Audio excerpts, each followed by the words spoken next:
Everybody, welcome back to the workshop. This is going to be another flea market finds episode involving machinist tools. This is from a company in eastern Massachusetts that I went to back in April, and then I actually went back there about 2 or 3 weeks later and picked it again. This video is gonna feature what I picked on the first trip. Quite a few things, some pretty interesting things, and then I don't really have pricing information on this. I don't have my notebook handy, so I can't tell you what I paid for this stuff, but it might be still interesting just to take a look at. So let's reposition the camera and dive right in. What I really enjoyed about this pick were some of the surprises that I found when I got there. I'm going to get to a couple of larger items that I bought that were what initially drew me out there. What was really a pleasant surprise was the stuff that I didn't expect to find there at all, because it wasn't in any of the photos. One of the things that I scooped was this Toolco Inc. Slide hammer.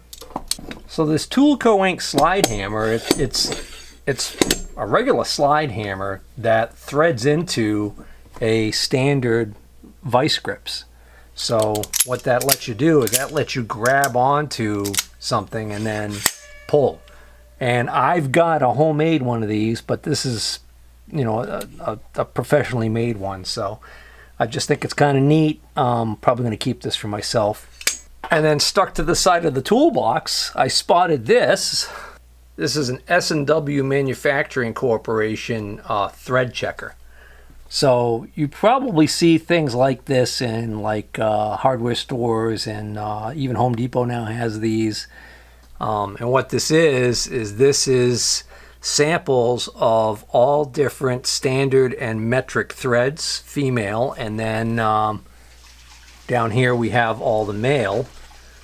So the idea is, you know, you go to the store and you're looking for a particular nut and you don't know what size it is, you can try it on here to see whether or not it's standard or metric, and then you'll know. Well, that obviously is not that size, but you get you kind of get the drift of it. So this is really kind of a handy thing to have, especially if you're like me and in your shop you have drawers and drawers of just random bolts and nuts, and you probably never have to buy another one again. Although it always seems like no matter how many you have, it's always the one size you need you can't find. But this is a nice handy thing to have. And it had these big magnets on the side here, so it was stuck right to the side of one of the large toolboxes. And now I keep it right on the side of my Vidmar cabinet where it's handy. Then there was a cabinet, one of those flammable yellow cabinets with chemicals and stuff in it. And the person I was dealing with had explained to me that they were no longer using that equipment over there, so the chemicals they were going to have to get rid of. So if there was anything I wanted out of the cabinets, I could have for free. So I took a look in the cabinet, and here's, like, I think it might even be, yeah, this is a completely full unopened Rustlick brand synthetic grinding fluid. Okay, causes severe skin burns and eye damage. So this ought to be fun to play with, right? Splash that on yourself. Synthetic grinding fluid. So I kind of figured this was coolant, but I don't think it is, because I don't recall any coolants that were so caustic in nature. Then it goes on to say dilutions. Maybe in its undiluted form, it's really really caustic, and then maybe once you dilute it, it's not as bad. Because yeah, it's 1 part to 20 parts for iron, 1 part to 30 parts for steel. Permatex anti-seize. This is the aluminum anti-seize formulation. So that would be good for fasteners on like the outboard, right? Get a lot of aluminum fasteners, or aluminum fasteners on two-stroke motors and things like that. Air tool oil. Not much left in there, but no sense in leaving that to have to be disposed. Why should they have to pay to dispose it when I could put it to good use? And then this is a nice, I just got this because it's a nice dispenser. It's one of these chemical dispensers where you squeeze the bottle and it's got the siphon in the bottom, and that will cause it to squirt out here. And this happens to be acetone, that is what's in here, and it's clearly marked acetone, so this would be a good acetone dispenser for the shop. Here's just a couple of scraps. I think in some of these other boxes we're going to go through, I might find bits here and there. This appears to be stainless, and this appears to be some sort of synthetic, like Delrin or something. I don't know. Alright, next up we get the contents of this box here. I can see we're going to have enough room on the table to work it this way. You know what, I think I'm going to reposition the camera. Alright, let's try this angle. Some of this stuff I don't even remember myself, but I think for the most part, a lot of these are new old stock cutters and taps. This looks like one of those Fisher Tools tap followers. That's a boring bar. That's a boring bar. That's a boring bar. Oh, there's an edge finder. What do we got in here? Well, this feels heavy. Oh yeah, soft jaws. Machinable steel jaws. Fits 6-inch vices from monsterjaws.com. 6x2x1. Top bottom reversible, so these will be usable on the current vise.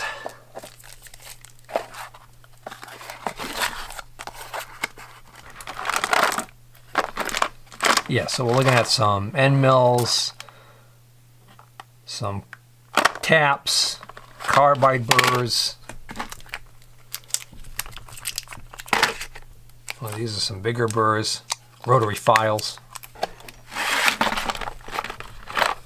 All right, this is all taps.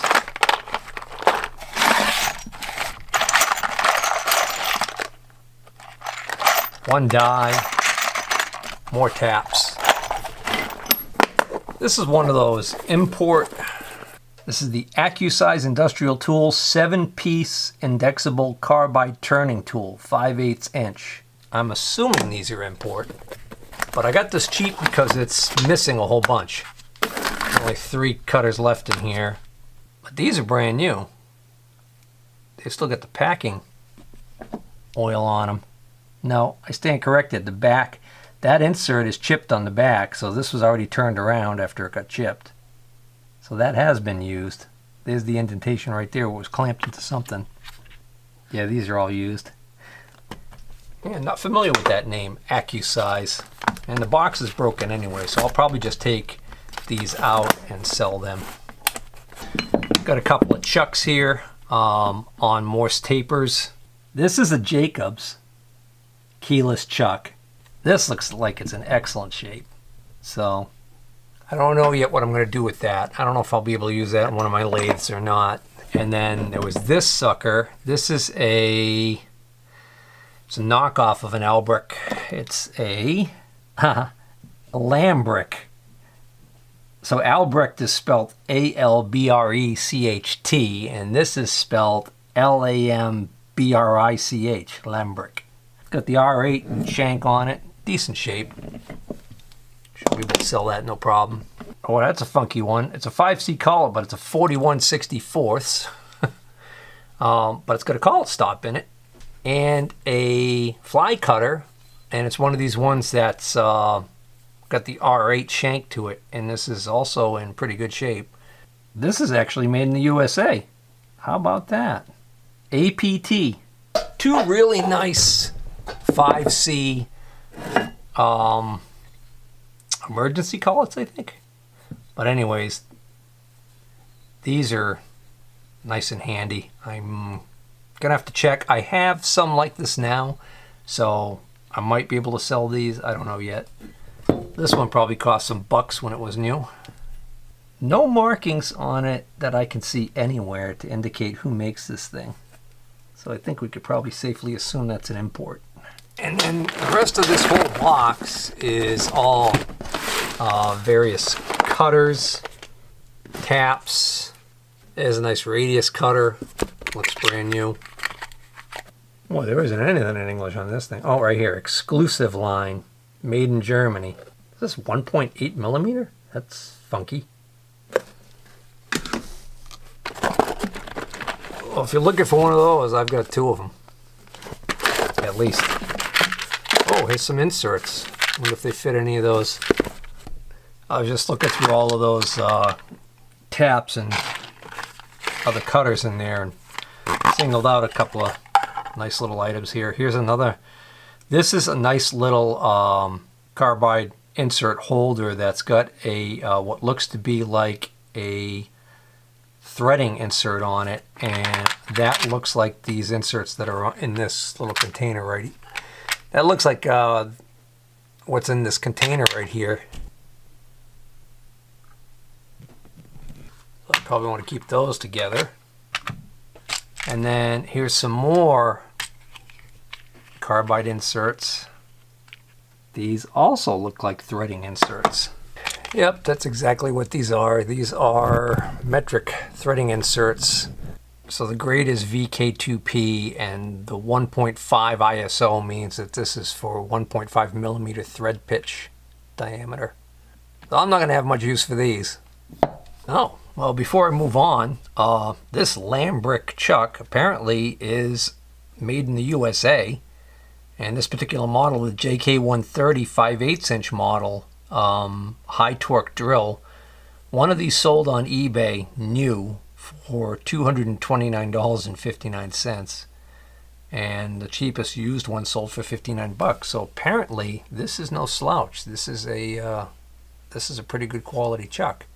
Ah, the plot thickens. I just happened to find a photograph of one of these chucks, and it showed somebody selling the accessory wrench. Now, apparently on eBay, somebody sold a lot of 5 of just these wrenches, not the chucks, 5 pieces Lambrick accessory wrench for $275.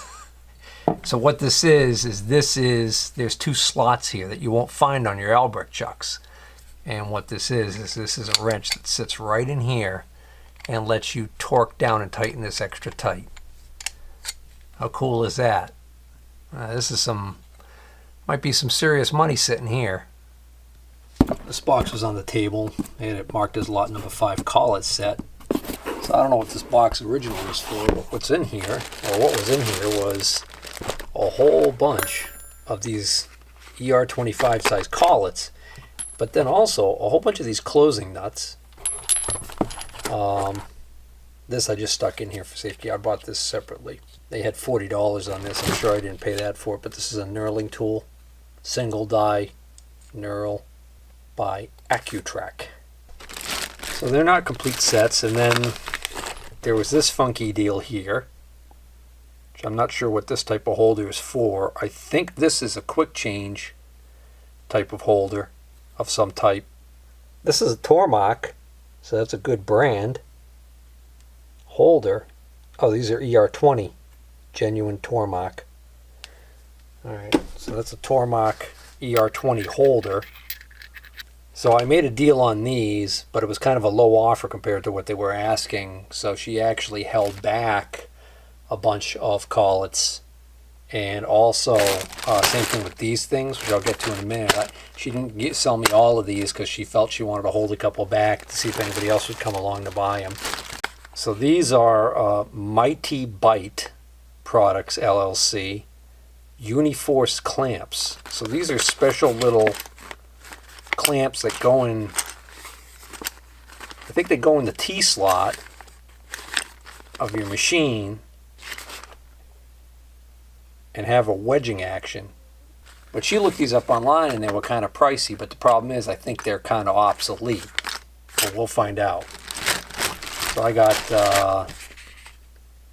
there's 6 in a bag, and I got 4 bags of these, and they're all the same. They're all the same thing. They're all the same size. So that's what the unit looks like. So you get a wedge-shaped piece that gets drawn up by the screw on the top, which will spread these sides and allow this to wedge into position. But then after I bought all of these, I ended up going to one of the other toolboxes that was across the shop. And what do I find in that toolbox but a 40 taper holder for ER25 Collets. And it's even got a collet stuck in it, still in it. And it's even got a center drill in it. It's got a little bit of surface rust on it. So the closer on here says Rego Flex Swiss, which is what I think all of these closers are. Yeah, these are all Rego Flex Swiss ER25 collet closers. So I'm not quite sure why you would have a bunch of extra closers without holders. So I don't know if anybody knows that works in the trade might know. And then as cool as it was to find this in there, what do I find in one of the other drawers but this? So what this is this is a torque wrench for these collets. So if this was still in the machine, I would be able to use this wrench to unscrew this, which I really want to do to make sure that that's not stuck in there, because I see some rust in there, probably from coolant. So that's why I have a whole bunch of these funky kind of spanner wrenches. Just so happens this one is a pretty damn good fit on here. So I think I'm going to be able to use this one. Try not to hurt myself. Oh man, that's tight. Alright, I got to put this on the shop floor so I can step on this thing. Yeah, there we go. Voila. What size is this? Oh good, it's 3/16. So helps complete that set. So this Rego Fix torque wrench is in the MSC catalog. It's $279, but that's just for the torque wrench. Apparently, the way this works is you buy the torque wrench and then you buy the size head you need. So this is an ER25 head. This is a separate accessory. So you can use the same wrench for several different sizes. And am I now going to wish I didn't take that off? It's just a strong detent spring on that thing. There we go. Voila.